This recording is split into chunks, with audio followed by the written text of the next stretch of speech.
गुरुदेव दत्त प्रस्तुत प्राप्त कीर्तन रूपी सेवेकरता घेतलेला अभंग विठोबाचे प्राणसखे पंचम वेद निर्माते देहूचे सुप्रसिद्ध साधू महान भगवत भक्त साधकांचे मायबाप महाराष्ट्र भूषण भक्ती ज्ञान वैराग्याचे मूर्तिमंत उदाहरण असलेले जगतवंदनीय परमपूजनीय संत श्रेष्ठ संत शिरोमणी संत सम्राट श्रीमंत श्री जगद्गुरु संत तुकाराम महाराज यांच्या देवळीकृत अभंग गाथेतील 4092 भंगापैकी 3692 नंबरचा 4 चरणाचा उत्कृष्ट महत्वाचा 390 वर्षापूर्वी तुकाराम महाराजांच्या वाङ्मयातून निर्माण झालेला काल्याच्या प्रकरणातील भगवान श्रीकृष्णाच्या बाललीलाचं मथुरा गोकुळ वृंदावन या क्षेत्राच्या अंतर्गत वर्णन करणारा असा सुंदर गवळणीपर प्रकरणातील अभंग आहे। काल्याचं कीर्तन आहे, भागवतात आपण ऐकलंय।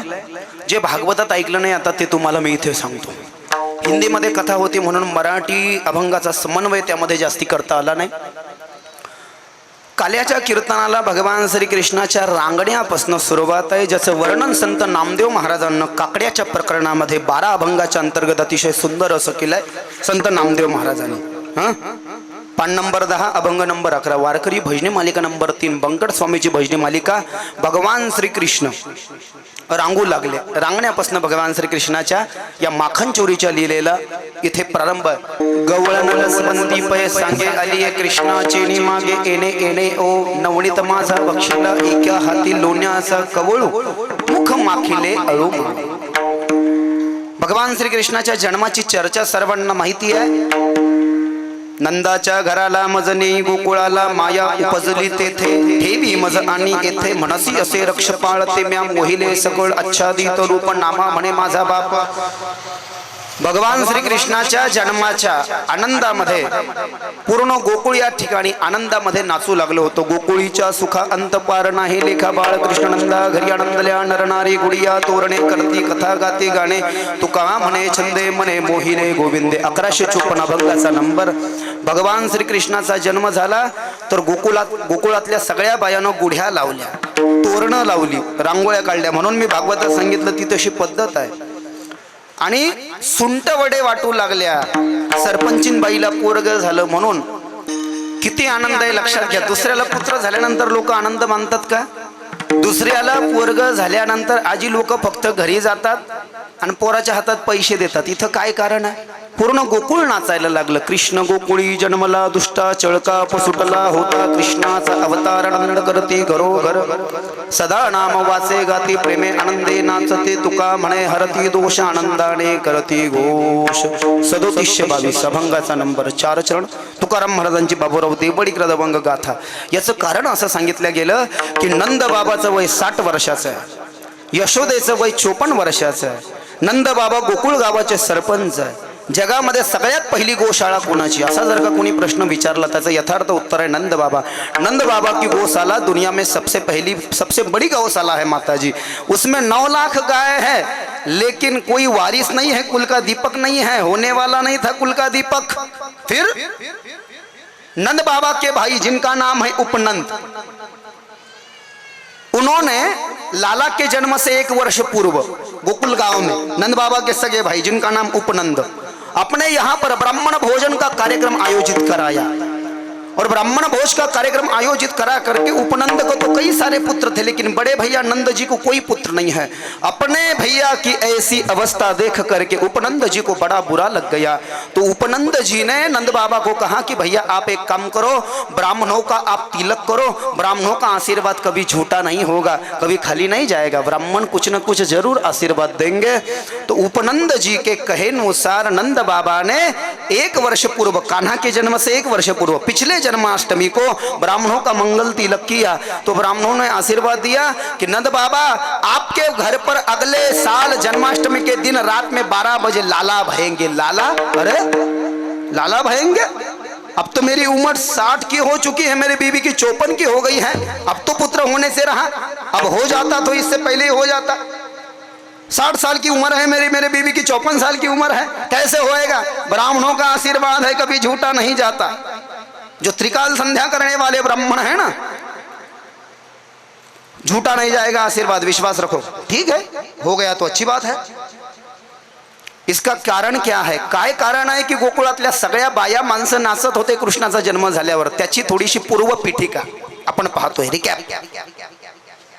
ब्राह्मणानं दिलेल्या आशीर्वादामुळे इकडे सर्वांना ज्ञात आहे, पापी जे अभक्त दैत्य जे मातले, धरणीसी झाले ओझे त्यांची, आकाशाची वाणी सांगे सगळ्यांचे तळमळ मानसी, करू नका देवकीच्या गर्भा येईल भगवान, रक्षील ब्राह्मण गायी भक्त मारील दैत्याचे उतरील पार, आनंद सर्वांची करील तो, शेषाप्रती बोले लक्ष्मीचा तो बर, देव के उदरी राहावे जाऊन मायेचे मागून पाठवी तो, योग माया तुझं काढील तेथून घालील नेऊन गोकुळासी, शेष म्हणे मज श्रम झाले फार, सेविले अरण तुम्या सभे मागिल्यावर, अवतारी झालो लक्ष्मण या लागे अवतार मी न घ्यायचे, आता तू वडील होई बा सर्वज्ञ, पाळीन आज्ञा मी तुझी बारे. 6 पुत्र झाले, आपण कथेत ऐकलं. 6 पुत्र कंसने मार दिए. 7वा बलराम, बळीरामाला देवकीच्या उदरातनं हलवलं, 7 महिन्याचा असताना रोहिणीच्या उदरात नेऊन घातलं आणि रोहिणी पासून त्याला जन्म दिला. आणि 8व्यांदा भगवान श्रीकृष्ण जन्माला आले. वसुदेव बाबांना कृष्ण परमात्म्याला मथुरेच्या कारागृहातून डोक्यावर टोपली घेऊन टोपलीत कृष्णाला घेतलं आणि यमुना नदीमध्ये प्रवेश केला आणि यमुना नदीचं लंघन करून तिला पार करून गोकुळाच्या वाड्यामध्ये यशोदेच्या महालात ज्या मायेनं जन्म घेतला होता कृष्णाच्या आज्ञेनं मायेला आणलं आणि कृष्ण तिकडे. आणि मग कृष्ण होणारच नव्हता, कृष्ण झाला. यशोदेला मुलगा व्हावा, सरपंचाची बायको सरपंचीन म्हणून गोकुळातल्या सगळ्या बाईंनी नवस केला होता, बाय मह्या सरपंचिनीला पोरग होऊ देव, मी असं करीन, म्हणजे नवस केला होता सगळ्यांना, आहे की नाही. आम्ही गुढ्या लावू, आम्ही कथा करू, हे त्याचं कारण आहे. लाला नहीं होने वाला था, ब्राह्मणों के आशीर्वाद से कृष्ण लाला बन के आ गए, इसलिए पूरा गोकुल आज नाच रहा है, ये उसका कारण है.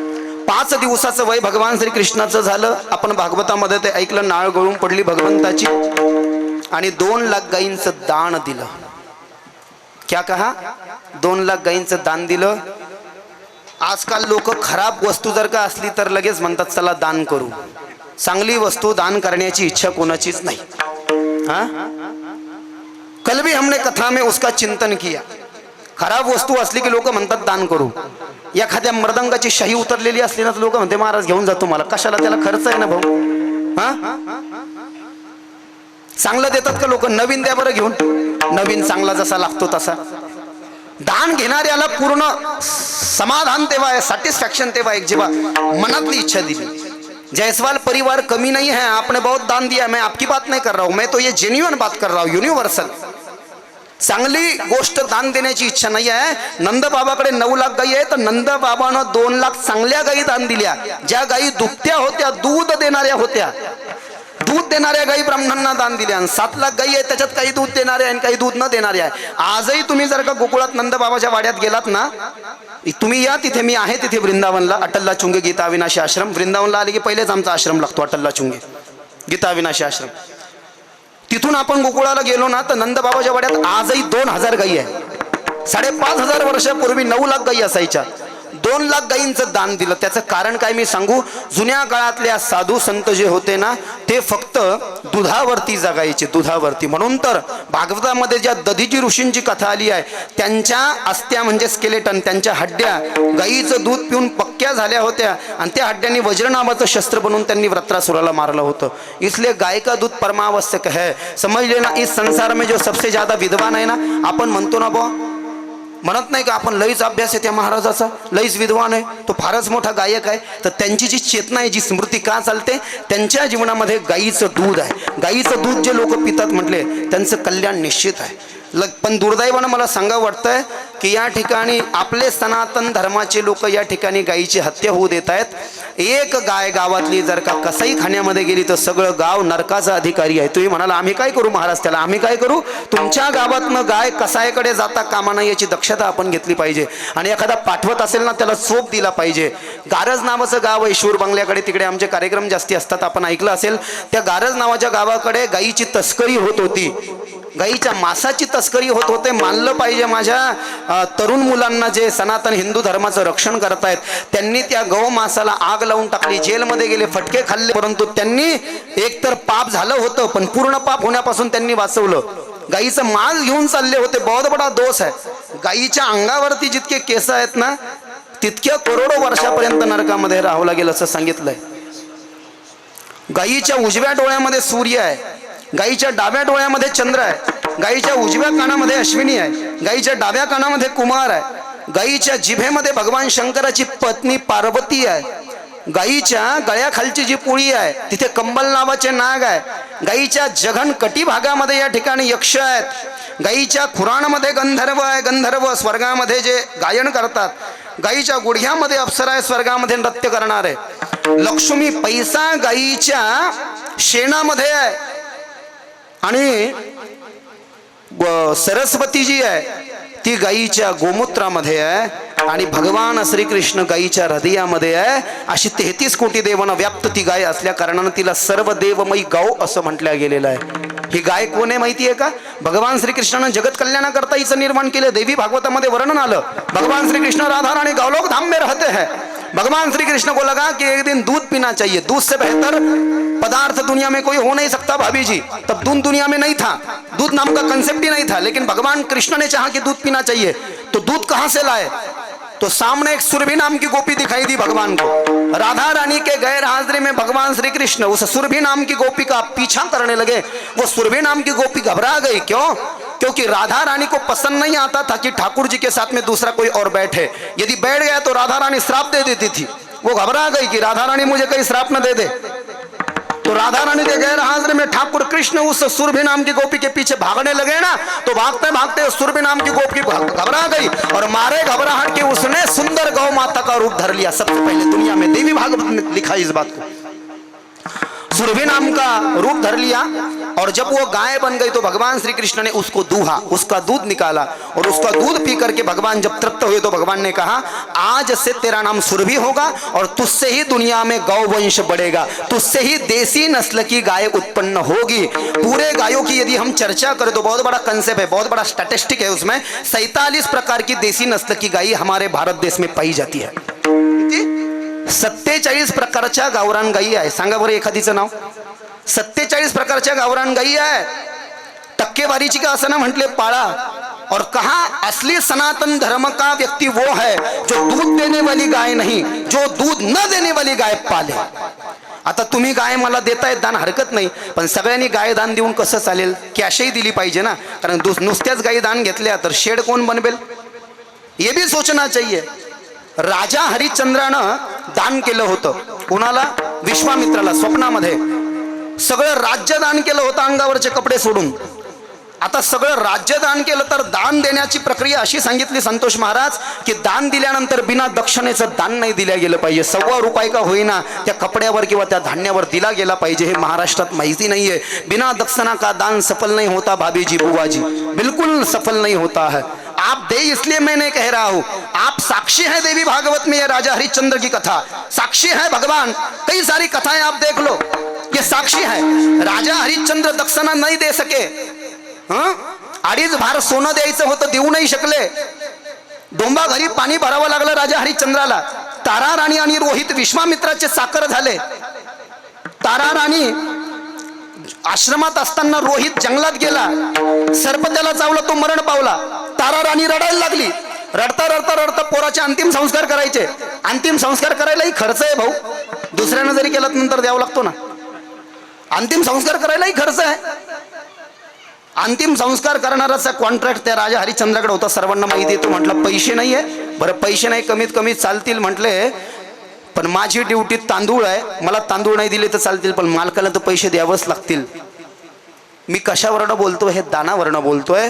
बुआ जी ने हमको गाय दान दी है, मैं तो आश्रम बनाकर ही रहूंगा, उसमें कोई दो राय संदेह नहीं है. पण एवढंच आहे, तुम्ही दान दिलं तर ते लवकर होईल, तुम्ही नाही दिलं तर ते थोडंसं उशिरा होईल. और जहां पर सत्कर्म चल रहा है वहां पर दान देने से पीछे नहीं छूटना चाहिए. इस बात को याद रखना. मेरे भगवान का जन्म ही गौ माता को बचाने के लिए हुआ है. खेद से कहना पड़ता है, कृष्ण थी तब गाय बहुत खुशहाल थी. आज कृष्ण नहीं है तो गाय बहुत रो रही है, बहुत रो रही है गाय. मेरी गौ माता की जान बचाने आ जाओ नंदनंदन. हम करते हैं तुमको वंदन, हम करते हैं तुमको वंदन, हम करते हैं तुमको वंदन, हम करते हैं तुमको वंदन. हे गोपालक गोपालक थारा शत शत है अभिनंदन. हम करते हैं तुमको वंदन, हम करते हैं तुमको वंदन, हम करते हैं तुमको वंदन, हम करते हैं तुमको वंदन. तुम भक्त सुदामा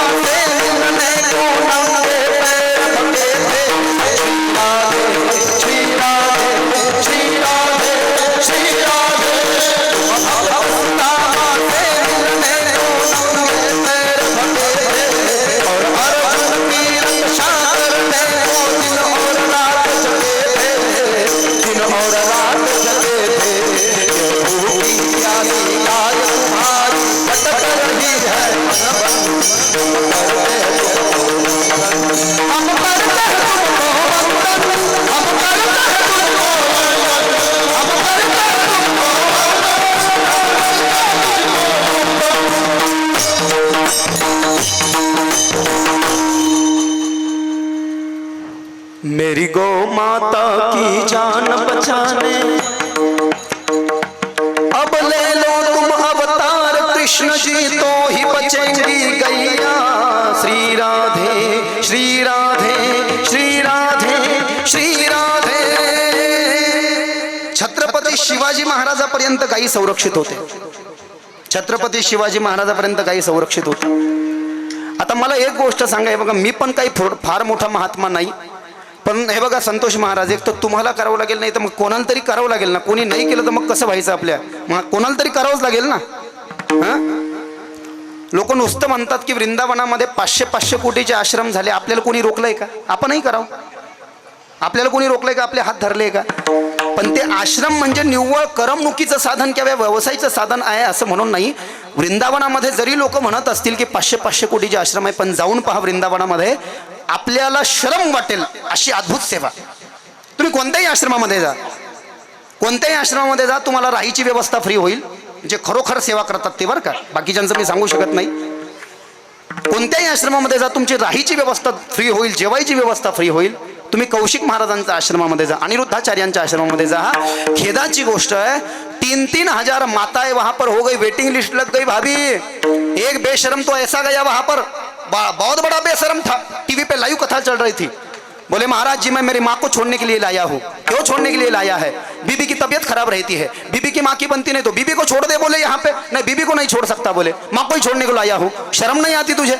नहीं, मुझे क्यों शर्म आएगी, क्योंकि मेरे बड़े भैया को भी शर्म नहीं आती. मेरा बड़ा भैया भी इसको मानने को तैयार, संभालने को तैयार नहीं है, तो मैं कैसे संभालूंगा? बागबान कर दिया महाराष्ट्र में. बहुत सारे लोग हैं, 6 महीना बाप उधर माँ इधर, 6 महीना माँ उधर बाप इधर. 3000 बाया आहे. एक बिल्डिंग स्वतः बांधली आहे त्या महाराजांनी, मी काही त्यांचा वकील नाही. एक स्वतः बांधली आहे, दुसरी किरायानं घेतली आहे, तिसरी स्वतः बांधणं चालू आहे. लोक दान देत आहेत. दानाचा सदुपयोग काय असतो ते तिथे जाऊन पाहिलं अनिरुद्धाचार्यांकडे. तोच प्रोजेक्ट आपण महाराष्ट्रामध्ये करतोय, पण महाराष्ट्रामध्ये मी तुम्हाला सांगितलं देणगी कमी आहे. मग तुम्ही म्हणाल वृद्धाश्रम का बनवतात? वृद्धाश्रम म्हणजे देशाला लागलेली कीड आहे. अरे कीड जरी असली पण नाईलाज आहे ना, कारण की मुलं जास्ती शिकले. आत्ता एक पेपरला घटना येऊन गेली परवा दिवशी माझ्याकडे. लातूरचे डॉक्टर होते, डॉक्टर गोधामनगावकर डॉक्टर. त्यांनी मुलीलाही डॉक्टर केलं आणि मुलालाही डॉक्टर केलं. मुलगा त्यानं डॉक्टरच बायको केली, मुलीनं डॉक्टर नवरा केला. 4 जण अमेरिकेमध्ये सेट झाले. हे गोधामनगावकर यांची पत्नी वारली. हे 4 वर्षापासून वृद्धाश्रमामध्ये राहत होते आणि 4 वर्षापासून वृद्धाश्रमामध्ये राहत होते. वृद्धाश्रमामध्येच त्यांचा दुर्दैवी अंत झाला. वृद्धाश्रमवाल्यांनी मुलीला, जावायला आणि मुलाला फोन केला. यांनी सरळ सांगितलं, we have no more time, you can do it, आप कर लो. हमारे पास में समय नहीं है, आमच्याकडे वेळ नाही आहे, तुम्ही अंतिम संस्कार करून घ्या. ढसा रडायला लागले वृद्धाश्रमातले लोक. चुलीत गेलं तुमचं शिक्षण, पेपरला बातमी होती, अरे तुम्ही जेवढे शिकले, म्हटले जास्ती शिकून मूर्ख बनण्यापेक्षा कमी शिकून थोडं अडाणी राहिलेलं बरं. म्हटले संस्कार तरी जपल्या जातील कमी शिकून. लक्षात घ्या, इस दुनिया में आकर के यदि हम माँ बाप का दिल दुखा रहे हैं ना, तो हमसे बड़ा पापी कोई नहीं है. 2 लाख की पंगत भी दे रहा है लेकिन माँ बाप का दिल दुखा रहा है ना, तो तेरे जैसा, तेरी सफल कई कितनी भी घंटियां बजा ले और कितना भी 1 लोटा जल चढ़ा ले, कितना भी तिलक कर ले, कितना भी दान कर ले, तू तरने वाला नहीं. ये बात जहर में डाल लेना इस बात को. आई वडिलाला जर का तुम्ही रडवत असाल ना, बाबा सासू सासऱ्याला पळा. पण लोक काय करतात आजकाल, सासू सासऱ्याचं जास्ती ऐकतात आणि आई बापाचं ऐकत नाही. आई बापाला अंडर एस्टिमेट करतात. त्या आई बापाला किती वाईट वाटत असेल. असा मुलगा बनून दाखवा तुम्ही की तुमच्या सासऱ्यानं जर का तुमच्या वडिलाचा अपमान केला ना, तर सासरा तुमच्या नजरेत गार झाला पाहिजे. असा मुलगा होऊन दाखवा. आई बाप, माँ बाप को भी फकर होना चाहिए तुम पर कि ये मेरा पुत्र है. माँ भी गर्व से कहे ये मेरा पुत्र है, बाप भी कहे इसके जैसा बेटा नहीं है. बन के दिखाओ भीष्माचार्य जैसे बेटा. कौन हो सकता है भीष्म पितामह जैसा बेटा, जिसने अपने बाप को दूसरी शादी करते आए शंतनु को मत्स्यगंधा से, इसलिए आजीवन ब्रह्मचर्य रहने का व्रत लिया और मैं आजीवन हस्तिनापुर के सिंहासन का सेवक बनूंगा. बापासाठी त्याग करणारे पुत्र आमच्या देशाने आम्हाला दिले आहेत. हे बघा, मी काही टीका करीत नाही, मी तुमच्या भावासारखा आहे. Don't take a personal. मी काही तुमचा वकील नाही, मी काही तुमचा मास्तर नाही आणि मी काही समाज सुधारक पण नाही, बरं का. पण रोज आपण पेपरला वाचतोय महाराज, किती खेद आहे. बरं, एका गायनाचार्याने महाराज सांगू नये तुम्हाला माहिती असेल, नाव मी सांगत नाही. नको ते काम केलं तर केलं ना, आई बाप म्हणले तुला शोभलं का रे तू असं काम केलं, तर त्या कीर्तनकारानं त्या गायनाचार्यानंच आई बापाला मारलं. अशी लोक आपण आपल्या संप्रदायामध्ये पाहतोय. किती खेदाची गोष्ट आहे. बाबा इथे उभा राहायचं आहे ना, तर तुम्ही एक काम करा, तुमच्यावर बळजबरी नाही, तुम्हाला जमत असेल तर करा. विद्वत्तेची गरज नाही, पण संस्काराची गरज आहे, परंपरेची गरज आहे. नाशिक जिल्ह्यामध्ये जर का तुम्ही कीर्तनाला गेलात आणि नाशिक जिल्ह्यामध्ये जर का तुम्हाला तुमच्या फडाची परंपरा सांगता आली नाही की मी साखरे फडाचा आहे किंवा मी जोग महाराज वारकरी शिक्षण संस्थेतला व्यक्ती, ही माळ तुम्हाला कोणी घातलेली आहे, माळ घालणाऱ्याचं नाव सांगता आलं नाही, तिची परंपरा जर का सांगता आली नाही, तुम्हाला कीर्तन करू दिले जात नाही. नाशिक जिल्ह्यामध्ये आजही जाऊन पहा. इतकं सोपं आहे. काही दिवसांना असं होणार आहे, बिना सर्टिफिकेट दाखवल्याशिवाय काम होणार नाहीये. चांगल्या लोकांचं नुकसान होतंय महाराज याच्यामध्ये, टीका नाही आहे. पण एखाद्यानं मागं ते रॉंग केलं एका जणानं, तर तुम्हाला किती त्रास झाला. आपल्याला गंगापूरमध्ये जे मॅटर केलं, हे आमचे महाराज गेले, यांना म्हणले मंदिरात थांबा, तुम्हाला रूम मध्ये एंट्री नाही. म्हणजे करताय कोण आणि भरताय कोण. आपल्याला या गोष्टी लक्षात आल्या पाहिजे की इस चीज में संस्कार बहुत ज्यादा जरूरी है. तर भगवान श्रीकृष्णाचा अवतार गायीसाठी, या दोन गोष्टी भगवान श्रीकृष्णाच्या जीवनातनं घ्या. गायीसाठी त्यांनी अवतार घेतला एक, आणि आई जेव्हा रडली काल भागवतात की तुझ्या 16,100 लग्नाला तुम्हाला बोलवलं नाही, तर भगवान बालाजी बनून आला तिच्यासाठी. एवढंच नाही, भगवान वामन बनून आला. एवढंच नाही, भगवान कपिल महामुनी बनून आला. माँ के प्रेम के सामने तो भगवान भी हार जाते हैं. कृष्णाला उखळाला बांधायचं होतं यशोदेला. भागवतात ही कथा मी सांगितली नाही. ज्या तिकडे सांगितलं नाही त्या इकडे सांगतो, जे इकडे सांगितलं नाही त्या मी तिकडे सांगणार, कारण की कथा जास्ती असतात, वेळ कमी असतो. अनंत ब्रह्मांडे उदरी हरी हा बाळक नंदा घरी नवल केवढे केवढे नकळे कानोबाचे कडे कोढे. 3721 अभंगाचा नंबर. 5 चरण तुकाराम महाराजांची गाथा. सगळ्या गोकुळातल्या सरहाटी आणल्या, कृष्ण बांधल्या जाईना, घामाघूम झाली यशोदा. यशोदेची दुरावस्था पाहून माझ्या बालकृष्णाला दया आली आणि अमर्याद स्वरूपाचा भगवंत, अमर्याद स्वरूप तत्वानं युक्त असलेला भगवंत आईच्या प्रेमासमोर मर्यादेमध्ये बांधल्या गेलं. त्यांनी स्वतःच बांधून घेतलं. ये होता है माँ के प्रेम की परिभाषा, ये होता है गाय का प्रेम. ऐसी 5 माताएं है, ये धरणी माँ 1, हमारी माँ 2, गंगा माँ 3, गौ माता 4, और हमारी बेटी भी हमारी माँ ही है. इसलिए शास्त्र ने कहा बेटी का भी आदर करो, बहन का भी आदर करो और माँ का भी आदर करो. माझी टीका नाही. तुम्ही सासू सासऱ्याला सोन्यामध्ये बसवा, नोटात झोपवा, पण आई वडिलाची सेवा केल्याशिवाय राहू नका. विठ्ठल विठ्ठल.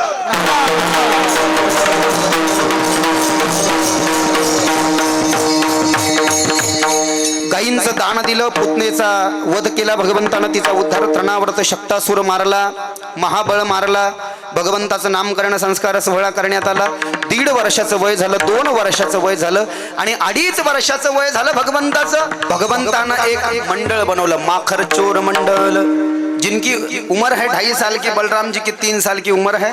9 लाख गोपों को लेने लगे. ज्या गोपांना घरी ताक प्यायला भेटायचं, दूध खायला भेटत नव्हतं, लोणी खायला भेटत नव्हतं, प्रत्येकाकडे एक एक गाय आहे. त्या गायीचं जे दूध निघतं ते दूध मथुरेच्या बाजारात नेऊन विकावं लागतं जयस्वाल भाभी, आणि मग त्याचे पैसे आल्यावर घरात किराणा येणार.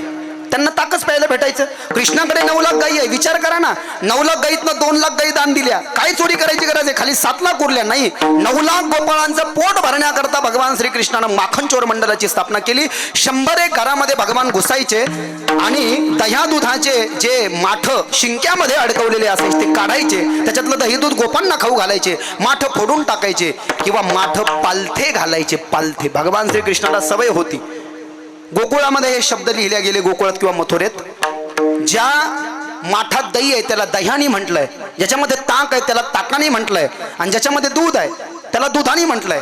भगवान श्रीकृष्ण त्या दुधाने काढायचे, म्हणजे शिंक्यावरचे माठ काढायचे आणि खूप गोपांना दूध पिऊ घालायचे, आणि दूध पिऊ घातल्यानंतर त्या दुधातले जे रिकामे माठ आहे ते पालथे घालायचे. 101 घरामध्ये भगवान श्रीकृष्ण असं करायचे. पहिल्या दिवशी जेव्हा भगवान श्रीकृष्णाने ही माखन चोरी लीला केली, म्हणजे माखन आणि दुधाची चोरी केली, तेव्हा 100 गोपिकांच्या घरामध्ये त्यांनी त्यांच्या घरातल्या शिंक्यामधले माठ दुधाचे रिकामे पाहिले. नुसते रिकामे पाहिले नाही तर ते पालथे घातलेले पाहिले. ते म्हणले हे तर मांजरीचं काम नाही, हे तर मोठ्या बोक्याचं काम आहे. पाहती गवळणी तवती पालथी दुधानी. 100 गोपिकांच्या घरामध्ये माठ पालथे घातलेले दिसले दुधाचे, म्हणजे त्याला दुधाने असं म्हटलंय. कोण आहे हा? भगवान श्रीकृष्णाने ते मंडळ स्थापन केलं होतं. कशा पद्धतीने ज्यांना खाऊ घालायचं आहे त्यांना एक नियम ठरवून दिला भगवान श्रीकृष्णानं गोकुळामध्ये. याल तई यारे लागे अबघे माझ्या मागे मागे, आजी देतो पोट भरी पुरे म्हणाल तो बरी, हळूहळू चाला कोणी कोणासी न बोला, तुका म्हणे सांडा घाटे तेने नका भरू पोटे. 3688 अभंगाचा नंबर. 4 चरण तुकाराम महाराजांची बाबूराव देवडी कृतभंग गाथा. वय वर्ष 2.5 ते वय वर्ष 5 पर्यंत भगवान श्रीकृष्णानं या माखन चोरीची लीला म्हणजे दही दूध चोरून गोपांना खाऊ घातलं, 9 लाख गोपाळांना खाऊ घातलं असं वर्णन आहे भागवतामध्ये. भगवान श्रीकृष्ण आता फुकटचं असल्यानंतर लोकांना महत्व राहत नाही. लोक बोभाटा करत चालले मावशी रस्त्यानं. अरे बाप, काल कसं घुसलो रे त्या गोपीच्या घरात आपण, देवानं लईच मस्त खाऊ घातलं आपल्याला. पूर्ण बोभाटा. उदाहरणार्थ रस्त्यावर गुळाची ढेप ठेवा, पत्रिका बनवायची गरज नाही, मूळ द्यायची गरज नाही ना. मुंगळ्यांना आपोआप येतात मुंगळं गुळ खायला. साखर ठेवा, मुंगी ठेवायची गरज नाही, ऑटोमॅटिक येतात. तसं चोरी केल्यानंतर बोंबलत जाणं म्हणजे काय माहित होणार आहे ना कि कोण है हमारा मुखिया, बोले वो कृष्ण है, वही है क्या. हा तर मग मांजरीचं काम नाही म्हटले, त्या बोक्याचं काम आहे. कोण आहे तो चोर. म्हणती नंदाचिया पोरे आजी चोरी केली खरे, ऐसा पुराण प्रसिद्ध चोर केशव नाम्याचा दातार. आहे की नाही. पुराणानं प्रसिद्ध असलेला जो असा चोर आहे म्हटले, बऱ्याच जणांचं ज्यानं हृदय चोरलंय, कोणाचं काही असा जो चोर आहे म्हटले, म्हणती नंदाचिया पोरे आजी चोरी केली खरे. बरं कसं माहिती झालं याचं कारण. गोकुळातल्या गोपांना इतकं दही दूध आणि तूप खाऊ घातलं भगवंतानं की घरी जाऊन ते जेवण करत नव्हते. 1.5 महिना झाला. आई वडिलांना वाटलं घरी ताक आणि भाकरी म्हणून खात नाही की काय. अरे काय झालं, तुम्ही जेवत का नाही. सांगितलं कृष्ण आम्हाला दूध देतो, लोणी देतो, दही देतो. कृष्णाचा बोबाटा झाला. सगळ्या गोपिका परेशान झाल्या. सगळ्या गोकुळातल्या गोपिकांचं प्रपंचाचं साधन, व्यवसायाचं साधन म्हणजे दूध विकणे, दही विकणे आहे. आणि तेच भगवान श्रीकृष्ण या ठिकाणी गोपांना खाऊ घातले म्हणून गोपिका परेशान झाल्या. कृष्ण परमात्म्याचं वय 5 वर्षाचं झालं. कृष्णच चोर आहे हे कळाल्यानंतर, हे फायनलाइज झाल्यानंतर बऱ्याच गोपिका यशोदेकडे आल्या. यशोदे भवत्या मी आल्या गवळणी, सांगती गाराणे नाना परी. यशोदे कृष्णाला सांगावे गोकुळी राहावे का जावे, सांगती गाराणे गवळणी यशोदेसी. यशोदेला गाराण्यावर गाणार ना, म्हणजे आजच्या परिभाषेमध्ये कंप्लेंट, FIR. यांनी असं केलं. एक गोपिका आली, म्हटली आमच्या घरी आमच्या पोरीला पाहुणे पाहायला येणार होते, कृष्ण आला आणि चांगल्या रांगोळीमध्ये त्यांनी सुसू करून टाकली. एक गोपिका आले म्हणले आमच्या आई वडिलाची अशी दुरावस्था केली की घराच्या भिंतीची जी देवळी असते तिथे विंचूस ठेवून दिला. एक सासूबाई आली, म्हणले माझी सुनबाई हातामध्ये घागर घेऊन पाण्याला चालली होती, मागून खडा मारला आणि तिचा माठच फोडून टाकला. माझ्या सुनेचा पदरच ओढला. ये लीला भगवान को मजा आती थी इसमें. लेकिन बऱ्याच गोपिका म्हटल्या कृष्णाने जर का त्याचा त्रास देणं बंद केलं नाही म्हटले तर आम्ही गोकुळ रिकामं करून जाऊ. मग मात्र भगवान श्रीकृष्ण 1 मास खोडी देवे नाही केली, प्रची तिथे आली यशोदेसी, संकष्ट चतुर्थी व्रत घेई, गणेश देली असे उत्तम गुण, आज असे चोरिया बंद करणं आहे. गोप परेशान झाले. अरे देवा, तुझ्यामुळं आम्हाला भेटत होतं आणि आता तू बंद करतोय. 2.5 वर्ष खाऊ घातला, आम्हाला वाटलं होतं जीवनभर खाऊ आम्ही, असं कुठं असतं का. नाही, शेवटच्या 2 चोऱ्या आपण करून मोठ्या करू देऊ म्हटला. बोभाटा करायचा नाही. माझे गडी कोण कोण. जे लोक बोभाटा करत चालते का किती मजा आली त्यांना बसवा घरी, आणि जे लोक हाताची घडीन तोंडावर बोट, सायलेन्स, जाकली मूठ 1.25 लाखाची ठेवतात, त्यांनीच माझ्यासोबत चला असे चुप असणारे लोक सोबत घेतले. स्पेशल टीम तयार केली भगवान श्रीकृष्णानं. माझे गडी कोण कोण, निवडा भिन्न यातुनी, आप आपणामध्ये मिळो एक खेळो, एकासी घाबरियांच्या मोडा काढ्या, ध्याडा भाडा वळती या तुका म्हणे देवापाशी विटाळशी नसावे.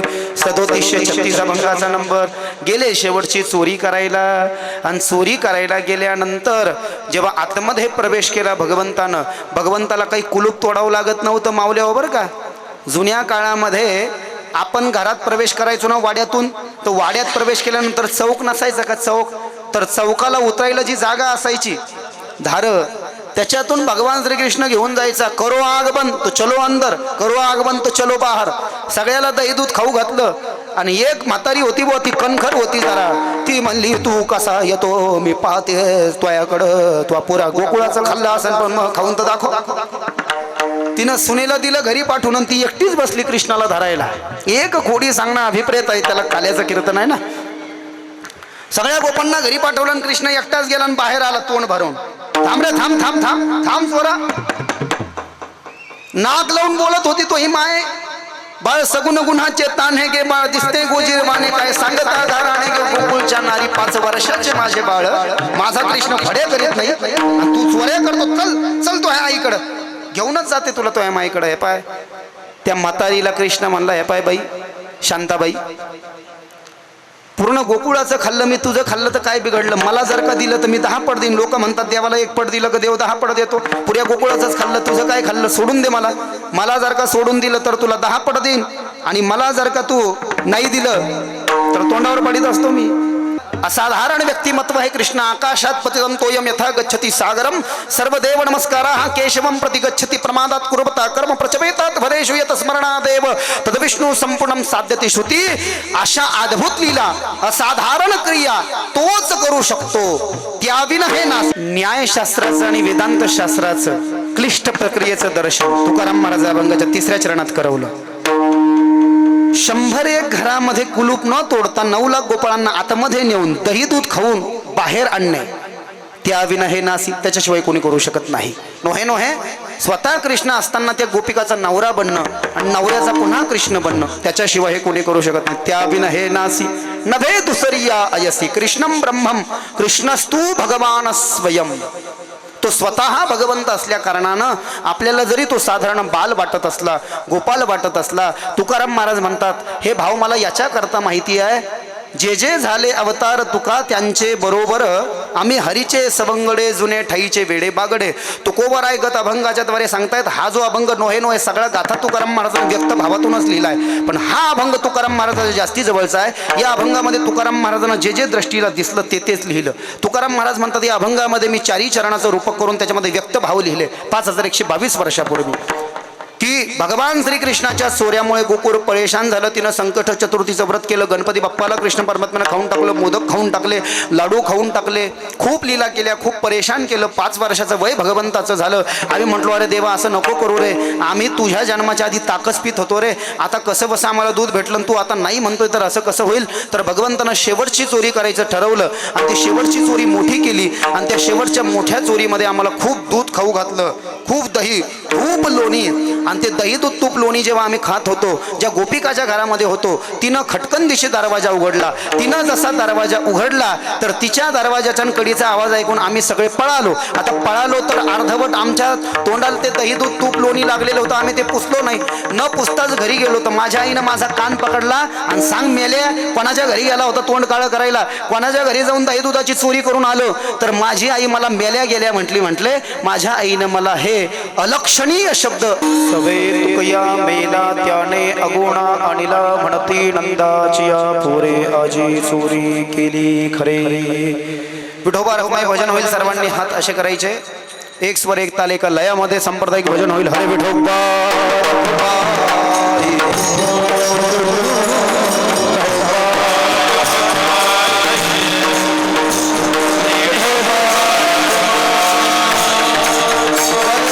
कीर्तनाच्या आशयाला म्हणजे कीर्तनाच्या चिंतनाला अभंगाच्या भावार्थाला इथे पूर्णविराम आहे भगवान श्रीकृष्णाचं वय 5 वर्षाचं झालं भगवान श्रीकृष्णाला यशोदेनं सांगितलं आता इथे तुम्ही राहू नका खूप लोक तुमच्या विरोधात तक्रार करतायत आता तुम्ही शाळेत जा आता हे चिजेऊ सवे घेऊ शिदोरी हरिनामाचा खिचडी काला प्रेमी मोहिला साधने सवी सवी घेऊ गास ब्रह्मरसावडी तुका म्हणे गोडला घेतो तो मागे रसणा 3755 अभंगाचा नंबर शाळेत जा छोटी छोटी गैया 9 लाख गोपाल प्रत्येक गोपाळाची एक गाय हर ग्वाले की एक गाय और गोकुल से भाभी जी वृंदावन में सवेरे जाना सवेरे भोजन कर लेना दोपहर के जो डिब्बे है वो साथ में लेना ऐसा छोटी छोटी गैया छोटे छोटे ग्वाल बरं दह्या दुधाच्या चोऱ्याचं ठीक होतं पण दुसरं मॅटर माहिती आहे तुम्हाला दुसरं मॅटर एक मॅटर तो इतना बड़ा कर दिया हमारे लाला ने कि 5 साल की आयु लाला की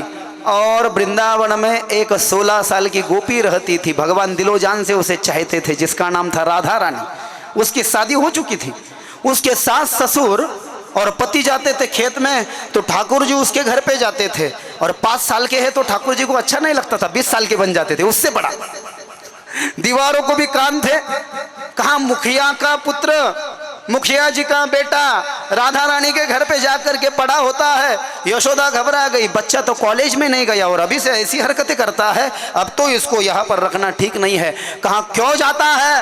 राधा रानी के घर के मीठे रस से भरोडी राधा रानी लाग्यो, मुझे सबसे पसंद है राधा रानी, आता तू शाळेत जा। 9 लाख गोपाळ 9 लाख गाई, अगासुराचा बकासुराचा तिथे वध केला, धेनुकासुराचा वध केला, केशी अरिष्टासुराचा वध केला, कालियाचं निरसन केलं। एक दिवस काला संपला तर तिथे काही साधू संतांच्या बायका राहत होत्या, डब्बे संपले, भूक लागले, खेळ खेळला म्हणून बायकांनी खूप सारं खायच्या वस्तू दिल्या।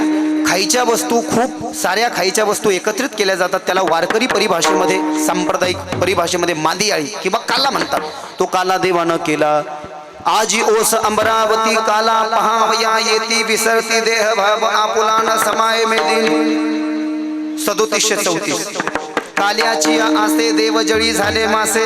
3732 कंठी धरिला कृष्णमणी अवघा जनी प्रकाश काला वाटू एकमेका वैष्णवनिका संभ्रम वाकुलिया ब्रह्मदिका उत्तम लोका दाखवू तुका म्हणे भूमंडळी आम्ही बळीये वीरगाढे। 3725 अभंगाचा नंबर। उपजोनिया पुढती येऊ काला खाऊ दही भात वैकुंठी तो ऐसे नाही कवळ काही काल्याचे एकमेका मुखे देऊ सुखे घालू हुंबरी तुका म्हणे वाळवंट बरवे नीट उत्तम। 3687 अभंगाचा नंबर 4 चरण तुकाराम महाराजाची बाबूराव देवळीकर अभंग था। येथे मिळतो दही भात नाही वैकुंठे ते मात काला तुका म्हणे काला हा वैकुंठ दुर्लभ विशेष तो लाभ येते संत संगे। कृष्ण परमात्म्यानं जेव्हा साधू संतांच्या बायकाकडून आणलेलं अन्न त्याचा काला केला आणि आपल्या हातानं गोपाळांना वाटला, वरतून देवता करू लागले आम्हाला आम्हाला।